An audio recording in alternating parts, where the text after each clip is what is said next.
Why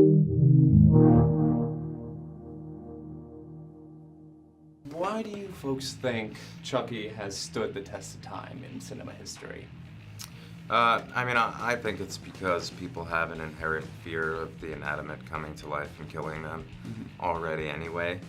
Yeah, that especially the people that grew up in the 80s that had My Buddy dolls and like similar looking, or even earlier than that with like Shirley Temple dolls and Patty Play Pal dolls. Like people envision those dolls coming to life in their own fantasies already anyway. So I think the original concept of this film tapped into that.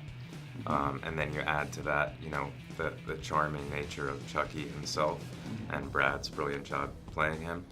I think also Dawn has reinvented it's had an evolution. It isn't the same movie sort of being rehashed over and over. It's had a really big story arc of like tonal changes and new character changes, and I think that's kept it alive too. Yeah, even genre jumping practically. Yeah. I mean, it went from a horror film to you know, really funny comedy, right, and now back to maybe a mix of both. Yeah. What can fans expect when they come into this movie? Are they going to expect a lot of horror, a lot of comedy? Like what is entailed in the movie? It's a very good mix of both. I think there's a lot of jump scares. There's gore. I mean, this is the goriest film of the franchise, without question. And you always have Chucky's great one-liners. And he actually gets to talk quite a bit in this film and go into his one-liners become like 2 or 3 lines. So yeah, you get a lot of good fun stuff from Chucky. You get a lot of suspense, brilliant acting. I mean, Fiona's fantastic in the film. It's fun. You know, if you go into this to have fun, you definitely will, because it's one of the most fun. It's the best one in the franchise. I think it's the best in the franchise. I love it. I love it too. I mean, I think you know, it does a lot of. There's a lot of fan service. There's a lot of fan service in the movie, but it's not like out of place. It fits the story. Right. Yeah. Bringing Andy back though, I think, is huge. As a fan of cinema or even TV, when they keep the through line going and they pull back from things historically and bring them back in, it gives a richness to the storytelling that I think most franchises don't get to do, or most films don't get to do, because they don't have 30 years to do it in. You know, Yeah. I think that bringing characters back from 30 years ago is really rich. Yeah. Interesting. I agree.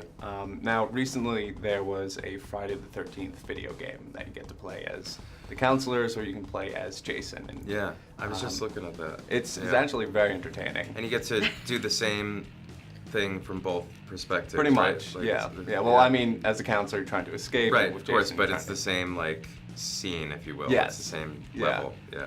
If there was a Chucky video game, what would you be doing in it, do you think?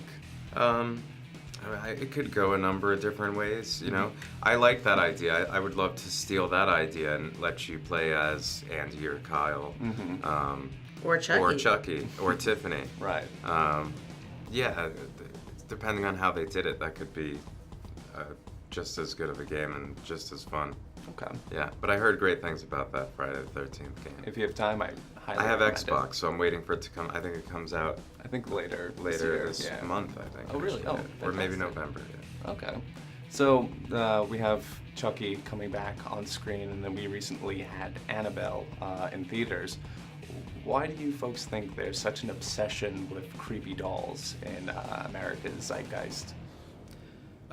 You know, I just think it's that inherent fear that people have of their dolls coming to life and killing them. I think people have had that fantasy in their lives already when they're laying in bed and, you know, a shadow casts over their doll's face and you could swear that it was looking at you. I think it's the same fear that clowns provoke too. Right. Because clowns have this weird mix of being seeming like not human, Yeah. human but not human, Yeah. and that's what it is, human but not human. Yeah. And it's the creepy. I think it's the creep factor. Yeah. Is it, you know, the demonic possibility of it? Yeah, it leaves it open to, you know, a lot of your own fantasy and your own imagination about the supernatural in the inanimate. And it's a human being with no morality. Yeah. Right. So. Okay. And my final question for you two is, what do you think this movie does to help up the ante for the franchise? So you can't answer that without giving things away. Yeah, it's very the hard ante to is talk upped. about it. Yeah, big time. I mean, the ending alone Yeah. opens up a whole new world. 30 more years. Yeah, Oh, wow. yeah, potentially. But yeah, there could go so many different ways from here. The ante is exponentially upped. Absolutely, yeah. Even if we had to just top the gore of this film, that would be a challenge in itself. But yeah, it would be fun.